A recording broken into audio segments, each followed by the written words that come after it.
മുൻ മന്ത്രി K T. ജലീലും speaker എ.എൻ. ഷംസീറും തമ്മിലുള്ള ഒരു വിഷയമാണ് ഇപ്പോൾ സോഷ്യൽ മീഡിയയിൽ വലിയ ചർച്ചയായി മാറിയിരിക്കുന്നത്. സോഷ്യൽ മീഡിയയിൽ മാത്രമല്ല എന്നുള്ളത് കൂടി നമ്മൾ ഓർക്കണം. അതായത് ഇന്നലെ സ്വകാര്യ സർവകലാശാല ബില്ലുമായി ബന്ധപ്പെട്ട് കെ.ടി. ജലീൽ നിയമസഭയിൽ സംസാരിച്ചു കഴിഞ്ഞ ദിവസം. അത് കുറച്ച് നീണ്ടുപോയി.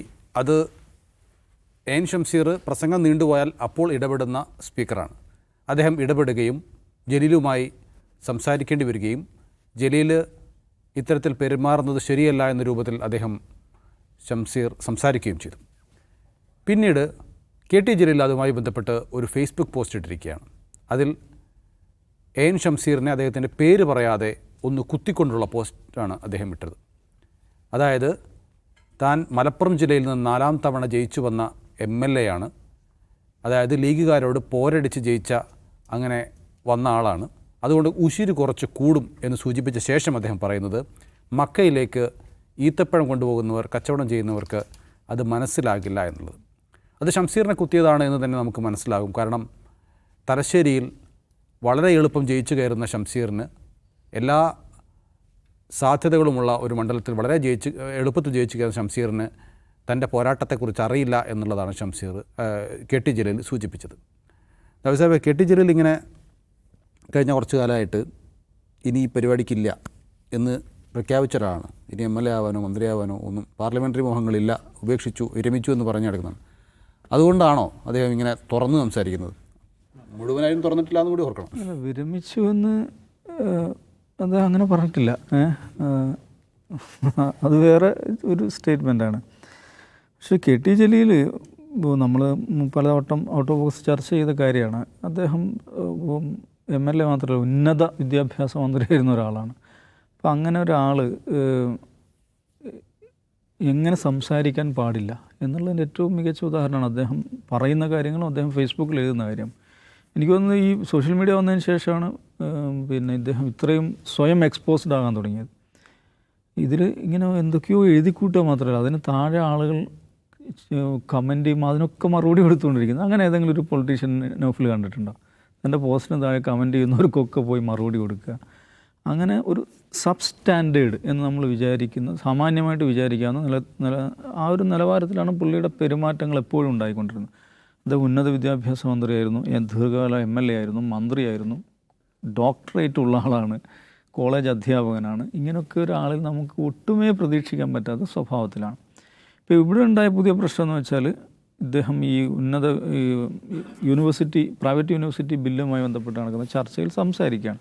അത് തന്നെ ഒരു ഘട്ടത്തിൽ അദ്ദേഹം പറയുന്നൊരു സംഗതിയുണ്ട്. അതിൽ TV ഇബ്രാഹിമിനോട് അദ്ദേഹം പറയുന്നുണ്ട്, കൊണ്ടോട്ടി MLA, ഈ സ്കൂൾ മാഷാണ്, ഞാൻ കോളേജ് മാഷാണ്, അവിടെ ഇരിക്കുക എന്നുള്ള മട്ടിൽ. ഒന്ന് ആലോചിച്ച് നോക്കി അതിൻ്റെ ഒരു നിലവാരം. ഇപ്പോൾ സ്കൂൾ മാഷും കോളേജ് മാഷും തമ്മിൽ എന്താണ്, സഭയിൽ എന്താണ് വ്യത്യാസം? ഇതൊരു അധ്യാപക പോസ്റ്റിലേക്കുള്ള ആപ്ലിക്കേഷൻ ഇൻ്റർവ്യൂ നടക്കുന്ന സ്ഥലമില്ലല്ലോ.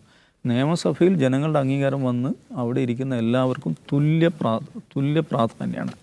ഫ്ലോറിൽ ഒരാൾക്കും ഒരാളെക്കാളും മേലെ ഒരു മുഖ്യമന്ത്രിക്ക് പോലും ആ നിലക്കില്ല. ഓരോ അംഗത്തിനും ഒരംഗം എന്നുള്ള നിലക്കുള്ള പ്രിവിലേജാണുള്ളത്. പിന്നെ സഭയുടെ കസ്റ്റോഡിയൻ എന്ന് പറയുന്നത്, സഭയിലെ ഏറ്റവും പരമമായ അധികാരി എന്ന് പറയുന്നത് ആരാണ്? സ്പീക്കറാണ്. സ്പീക്കർക്കാണ് ഭരണഘടനാപരമായി സഭയുടെ അധികാരം. സ്പീക്കർ എന്ന് പറയുമ്പോൾ എന്താണ്, സംസാരിക്കുന്ന ആൾ, പ്രസംഗിക്കുന്ന ആൾ.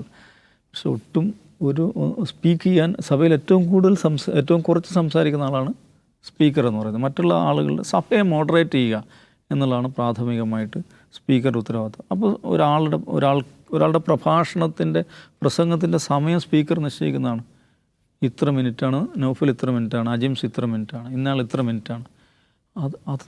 അത് സ്പീക്കർ നിശ്ചയിക്കുന്ന സമയമാണ്. ആ സമയത്തിനപ്പുറം പോകാൻ അവകാശമില്ല. പക്ഷേ സാധാരണ എല്ലാവരും പോകുമ്പോൾ സ്പീക്കർ അതിൽ ഇടപെട്ടുകൊണ്ടിരിക്കും. നമ്മൾ സ്ഥിരം കാണുന്നതാണ്. കുറച്ചൊക്കെ സ്പീക്കർ പറയുന്നത് മൈൻഡ് ചെയ്യാതെ പ്രസംഗിച്ചുകൊണ്ടിരിക്കും. പക്ഷേ പിന്നെയും വല്ലാതെ പോകുമ്പോൾ സ്പീക്കർ കർശനമായിട്ട് ഇടപെടും, മൈക്ക് ഓഫ് ചെയ്യും, അടുത്ത ആളെ വിളിക്കും. ഇങ്ങനെയൊക്കെ സാധാരണ അതിൽ സംഭവിക്കുന്നതാണ്. ജലീലിൻ്റെ കാര്യത്തിലും ആ പ്രസംഗം അങ്ങനെ ഒരു കണ്ടൻറ്റുള്ളൊരു പ്രസംഗമൊന്നുമല്ല. ഇങ്ങനെ ഫേസ്ബുക്കിൽ എഴുതുന്ന മാതിരിയുള്ളൊരു പ്രസംഗമാണ്. അപ്പോൾ സ്വാഭാവികമായിട്ട് സമയം കഴിഞ്ഞപ്പോൾ സ്പീക്കർ ഇടപെടുന്നു. സ്പീക്കർ ഇടപെട്ടപ്പോൾ അതിന് വഴങ്ങുക എന്നുള്ളതാണ് സ്വാഭാവികമായി ഒരു സാമാജികൻ ചെയ്യേണ്ടത്. അത് ചെയ്തില്ലെന്ന് മാത്രമല്ല, അതിന് ചോദ്യം ചെയ്യുന്ന രീതിയിൽ സംസാരിക്കുന്നു. അപ്പോഴാണ് ഷംസീർ വളരെ കർക്കശമായ സ്വഭാവത്തിൽ സംസാരിക്കുകയും KT ജലീലിന് മാത്രമായിട്ടൊരു പ്രിവിലേജ് ഈ ഹൗസിലില്ല എന്ന് പറയുന്നത് അത് വളരെ ശരിയായൊരു പ്രസ്താവനയാണ്. KT ജലീലിൽ ഒരാൾക്കും ഒരു പ്രിവിലേജും ഇല്ല, ഒരാളെക്കാളും ഒരു പ്രിവിലേജും ഇല്ല. പക്ഷെ അതിനെ തുടർന്നാണ് അദ്ദേഹം സ്വാഭാവികമായിട്ടും വലിയ തോതിൽ സാമൂഹ്യ മാധ്യമങ്ങളിൽ ജലീലിന് വിമർശനവും പരിഹാസവും ഏറ്റുവാങ്ങേണ്ടി വന്നു. അപ്പോൾ അതിനെ തുടർന്ന് അതിനോട് പ്രതികരിച്ചുകൊണ്ടാണ് ഇന്നത്തെ ഫേസ്ബുക്ക് പോസ്റ്റ് വന്നിരിക്കുന്നത്. ആ പ്രഭാഷണം മുഴുവനായിട്ട് അതിൻ്റെ വീഡിയോ പങ്കുവച്ചിട്ട് നൗഫൽ പറഞ്ഞാൽ ബസർ ഞാൻ മലപ്പുറത്തു നിന്ന് വന്ന ആളാണ്, ലീഗിനെ തോപ്പിച്ച് വന്ന ആളാണ്, മക്കയിൽ കാരക്ക കച്ചവടം നടത്തുന്ന ആൾക്ക് ഇത് മനസ്സിലാവില്ല. മക്കയിൽ കാരക്ക കച്ചവടം നടത്തുന്ന ആളെന്ന് ഉദ്ദേശിക്കുന്നത് തലശ്ശേരി പോലെ മക്കയിൽ കാരക്ക എങ്ങനെയാണോ അതേപോലെ കമ്മ്യൂണിസ്റ്റുകൾ നിറഞ്ഞൊരു സ്ഥലമാണ് തലശ്ശേരി. അവിടുന്ന് മത്സരിച്ച് വിജയിച്ച് വന്ന ആളാണ് ഷംസീർ.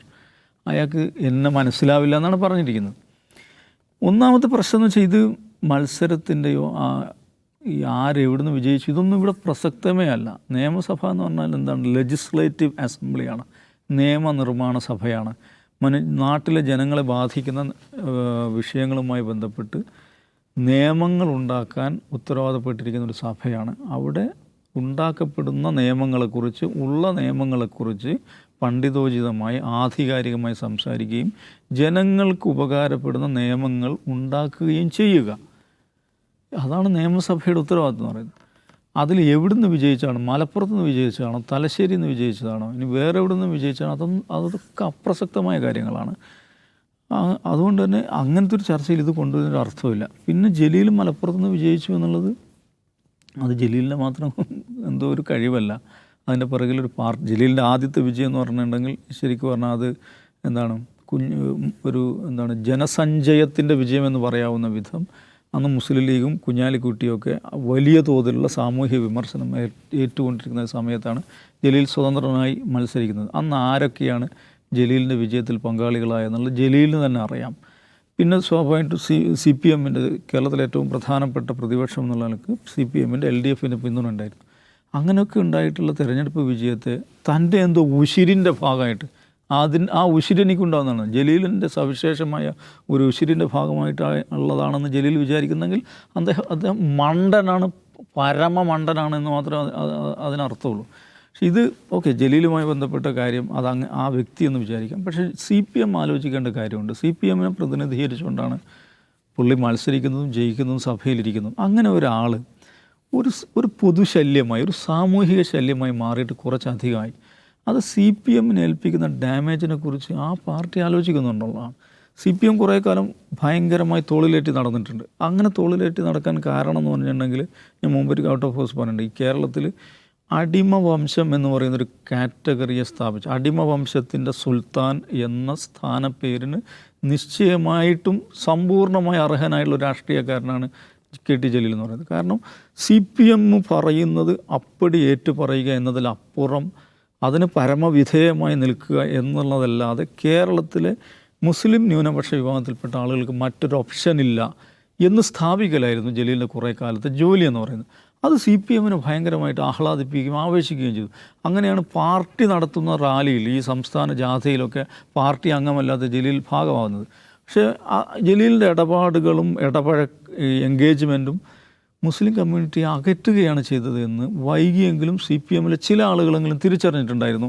അതുകൊണ്ട് അല്പമൊന്ന് മാറ്റി നിർത്തുകയും ചെയ്തിരുന്നു. പക്ഷേ MV ഗോവിന്ദൻ പാർട്ടി സെക്രട്ടറി ആവുന്നതിന് ശേഷം വീണ്ടും ജാഥയുടെ ഭാഗമായിട്ടാണ് കാണുന്നത്. പക്ഷെ വീണ്ടും എനിക്ക് തോന്നുന്നു ഇപ്പോൾ CPM ആ തിരിച്ചറിവ് CPM-നുണ്ടെന്നാണ് എനിക്ക് തോന്നുന്നത്. കേരളത്തിലെ ഏതെങ്കിലും ഒരു മുസ്ലിം സംഘടന ജലീൽ നടത്തുന്ന ജലീലിൻ്റെ ഏർപ്പാടുകളുമായിട്ട് ഒരു നിലക്കും യോജിക്കുന്നില്ലെന്ന് മാത്രമല്ല ഈ പാർട്ടിയെ മുസ്ലിം കമ്മ്യൂണിറ്റിയിൽ നിന്ന് അകറ്റുന്നതിൽ ഏറ്റവും പ്രധാനപ്പെട്ട ഘടകമായി നിന്ന ആളാണ് ജലീൽ ഇന്ന് തിരിച്ചറിയപ്പെടുന്നുണ്ട്. അപ്പോൾ അതുകൊണ്ട് ജലീലിന് എന്തും വിളിച്ച് പറയാം, എന്തും പറയാം. ആ ഒരു നിലവാരത്തിലേക്ക് പുള്ളി ക്രമപ്രവൃത്തമായിട്ട് താഴ്ന്നു വന്നിട്ടുണ്ട്. അതിൻ്റെ പരമാവധി താഴെയാണ് പുള്ളി ഇവിടെ നിൽക്കുന്നത്. എന്തും ചെയ്യുകയും എന്തും പറയുകയും എന്തും എഴുതുകയും ചെയ്യാം എന്ന അവസ്ഥയിൽ. പക്ഷെ അതുകൊണ്ട് പുള്ളിക്ക് പ്രത്യേകിച്ച് നഷ്ടമൊന്നും ഉണ്ടാകാൻ പോകുന്നില്ല. അത് മനസ്സിലാക്കാനുള്ള ശേഷി പോലും അങ്ങേർക്കുണ്ടെന്ന് എനിക്ക് തോന്നുന്നില്ല. പക്ഷെ ഇവിടെ ഒരു പാർട്ടി ഉണ്ടല്ലോ, ആ പാർട്ടി ഇത് മനസ്സിലാക്കുന്നില്ല എന്നുള്ളതാണ് എന്നെ ആശ്ചര്യപ്പെടുന്ന കാര്യം. ജിംസൺ നേരത്തെ കുറ്റകൃത്യങ്ങളിലെ മുസ്ലിം പ്രാതിനിധ്യത്തെക്കുറിച്ച് അദ്ദേഹം സംസാരിക്കുകയുണ്ടായി. അതേസമയം തന്നെ CPM-ലെ മറ്റൊരു നേതാവ് ഈ സമാനമായൊരു പ്രതികരണം നടത്തുകയും അദ്ദേഹത്തിൻ്റെ നടപടി സ്വീകരിക്കുകയും ഒക്കെ ചെയ്യുകയും ചെയ്തു. പക്ഷേ KT ജലീലിനെതിരെ നേരത്തെ ദാവൂദ് പറഞ്ഞ പോലെ പാർട്ടി ഒരു തരത്തിലും ഒരു ശാസനാരൂപേണ പോലും ഒന്നും പറയുന്നുമില്ല. ഈ കെ ടി ജലീലിനെ പറ്റി ഏറ്റവും മികച്ച വിശേഷണം നടത്തിയിട്ടുള്ളത് വിനു വി ജോണാണ്. വിനു വി ജോൺ അദ്ദേഹത്തെ വിശേഷിപ്പിച്ചത് അല്പൻ എന്നാണ്. അതൊരു ഡെറഗേറ്ററി പദമാണ് ശരിക്കും. പക്ഷേ ഈ ജലീലിൻ്റെ കാര്യത്തിൽ അത് വളരെ കൃത്യമാണ്. അതിൻ്റെ കാരണം എന്താണെന്ന് വെച്ചാൽ വളരെ ചെറുപ്പത്തിൽ തന്നെ മുസ്ലിം ലീഗിൻ്റെ നേതൃത്വത്തിലേക്ക്, യൂത്ത് ലീഗിൻ്റെ നേതൃത്വത്തിലേക്ക് അദ്ദേഹം വരുന്നു. കുഞ്ഞാലിക്കുട്ടിയുമായി രാഷ്ട്രീയ ഭിന്നതയെ തുടർന്ന് അദ്ദേഹം മുസ്ലിം ലീഗിൽ നിന്ന് പുറത്തു പോകുന്നു. രാഷ്ട്രീയ ഭിന്നതയെ തുടർന്നാണെന്ന് പറയുന്നത് അതല്ല, മറ്റു ചില കാരണങ്ങളാണെന്ന് പറയുന്നത് നമുക്കറിയില്ല. കുറ്റിപ്പുറത്ത് ഐതിഹാസികമായി കുഞ്ഞാലിക്കുട്ടി തോൽപ്പിച്ചുകൊണ്ടൊരു ജയൻ കില്ലറാവുന്നു. ജയൻ കില്ലറാവുന്നു തൊട്ടുടനെ നമ്മൾ കാണുന്നത് പിണറായി വിജയൻ നടന്ന കേരള യാത്രയിൽ പിണറായിയോടൊപ്പം പ്രാസംഗികനായി കെ ടി ജലീൽ വരികയാണ്. അത് അദ്ദേഹത്തിന് ചെറിയ പ്രായമാണെന്ന്, ഏതാണ്ട് ഒരു 10-20 വർഷം മുമ്പാണ് ഈ കാര്യം ഓർക്കുക. അപ്പോൾ നമുക്ക് അർഹിക്കാത്തൊരു സ്ഥാനത്ത് നമ്മൾ ഇരുന്ന് കഴിയുമ്പോൾ നമ്മൾ എക്സൈറ്റഡ് ആവും സ്വാഭാവികമായിട്ടും. ഇപ്പോൾ നാളെ എന്നെ പിടിച്ച് ഇന്ത്യൻ പ്രധാനമന്ത്രിയായി കഴിഞ്ഞാൽ ഞാൻ എക്സൈറ്റഡ് ആവും. ഈ എക്സൈറ്റഡ് ആകുമ്പോൾ ഞാൻ ആദ്യം മനസ്സിലാക്കേണ്ടത് എൻ്റെ പരിമിതിയെക്കുറിച്ചാണ്. എനിക്ക് പ്രൈം മിനിസ്റ്റർ സ്ഥാനത്തിരിക്കാനുള്ള ക്യാപ്പബിലിറ്റി ഇല്ല എന്ന് ഞാൻ തിരിച്ചറിയുമ്പോഴാണ് എനിക്ക് അവിടെ ഇരിക്കാൻ കഴിയുക. പക്ഷേ ജലീലിന് സംഭവിച്ചതെന്ന് വെച്ചാൽ പിണറായിയോടൊപ്പം ഒരു കേരള യാത്രയിൽ പങ്കെടുക്കുക, അതിൽ അദ്ദേഹത്തിൻ്റെ ഈ അച്ചടിച്ച ഭാഷയിലുള്ള, ഇസ്തിരിയിട്ട ഭാഷയിലുള്ള പ്രസംഗങ്ങൾ നടത്തുക. അപ്പോൾ അദ്ദേഹം സ്വയം വിചാരിച്ചിട്ടുണ്ടാവുക ഞാൻ എന്തോ ആയിക്കഴിഞ്ഞു എന്നുള്ളതാണ്. പക്ഷേ അദ്ദേഹം എക്സ്പോസ്ഡ് ആവുന്നത്, അവസായി പറഞ്ഞ പോലെ അദ്ദേഹം എക്സ്പോസ്ഡ് ആവുന്നത് അദ്ദേഹത്തിൻ്റെ ഫേസ്ബുക്ക് പോസ്റ്റുകളിലൂടെയാണ്. അപ്പം ഞാൻ എൻ്റെ ചെറുപ്പത്തിൽ കെ ടി ജലീൽ പ്രസംഗിക്കുന്ന കേട്ടിട്ടുണ്ട്. നല്ല ഘനഗാംഭീര്യമായ ശബ്ദത്തിൽ അച്ചടിച്ച ഭാഷയിൽ അദ്ദേഹം യൂത്ത് ലീഗ് നേതാവായിരുന്ന സമയത്താണ് എവിടെയോ പ്രസംഗിക്കുന്ന കേട്ടിട്ടുണ്ട്. അപ്പോൾ കൊള്ളാലോ ആളെന്നാണ് നമുക്ക് തോന്നുക അദ്ദേഹത്തിൻ്റെ പ്രസംഗം കേട്ടു. പക്ഷേ അദ്ദേഹം എക്സ്പോസ്ഡ് ആവുന്നത് സോഷ്യൽ മീഡിയ വരുമ്പോഴാണ്. മറ്റൊരു കാര്യം, ഈ എന്താണ് പറയുക, 20 വർഷം 25 വർഷം ജനപ്രതിനിധിയായിരിക്കുക, അല്ലെങ്കിൽ 1, 2, 3 ടൈം MLA ആയിരിക്കുക, ഒരു മിനിസ്റ്റർ പൊസിഷനിൽ ഇരിക്കുക എന്നൊക്കെ പറഞ്ഞാൽ നമുക്ക് നമ്മളെ തന്നെ നവീകരിക്കാൻ, നമ്മളെ തന്നെ എലിവേറ്റ് ചെയ്യാനുള്ളൊരു അവസരമാണത്. ഇപ്പോൾ നമ്മൾ ഈ പാർലമെൻ്ററി പ്രൊസീജിയേഴ്സിനോട് എക്സ്പോസ്ഡ് ആകുമ്പോൾ നമുക്കറിയാം എങ്ങനെയാണ് അവിടെ പെരുമാറേണ്ടത്, എങ്ങനെയാണ് സഭയിൽ പ്രസംഗിക്കേണ്ടത്, സ്പീക്കർ ആരാണ്, അത് വളരെ വളരെ പ്രധാനമാണ്. നമ്മൾ ഒരു സ്പീക്കർ സ്ഥാനത്തിന് ബഹുമാനം കൊടുക്കുന്നത് എന്തുകൊണ്ടാണ്? അതുവരെ എൻ ഷംസീർ സ്പീക്കർ ആവുന്നതിന് തൊട്ട് മുമ്പ് വരെ അദ്ദേഹം എന്താണ് ചാനൽ ചർച്ചകളിൽ CPM ന്യായീകരിക്കുകയും CPM വേണ്ടി ഘോരഘോരം വാദിക്കുകയും ചെയ്യുന്ന ഒരു CPM നേതാവാണ്, ഒരു MLA ആണ്. പക്ഷേ സ്പീക്കറായി കഴിഞ്ഞപ്പോൾ ഷംസീറിൻ്റെ പേഴ്സണാലിറ്റി മാറുകയാണ്. അതെന്തുകൊണ്ടാണ്? ആ സ്പീക്കർ സ്ഥാനത്തിൻ്റെ സവിശേഷതയാണ്. അതുവരെ പാർട്ടി ഓഫീസുകളിൽ പോയിക്കൊണ്ടിരുന്ന, പാർട്ടി സമ്മേളനങ്ങളിൽ പ്രസംഗിച്ചുകൊണ്ടിരുന്ന എൻ ഷംസീർ എന്ത് ചെയ്യുന്നു? സ്വയം ഒരു പാർട്ടിക്കാരനായി സ്വയം റെപ്രസെൻ്റ് ചെയ്യാതിരിക്കുന്നു, തൻ്റെ മണ്ഡലത്തിലെ കാര്യങ്ങൾ നോക്കുന്നു, പാർട്ടി ഓഫീസുകളിൽ സ്ഥിര സന്ദർശനം നടത്താതിരിക്കുന്നു. താനൊരു പാർട്ടിക്കാരനല്ല എന്ന ബോധം അദ്ദേഹം സ്വയം ഉൾക്കൊണ്ടുകൊണ്ട് അദ്ദേഹം പെരുമാറുന്നു. അത് ആ സ്പീക്കർ പദവിയോട് എൻ ഷംസീർ കൊടുക്കുന്നൊരു ബഹുമാനമാണ്.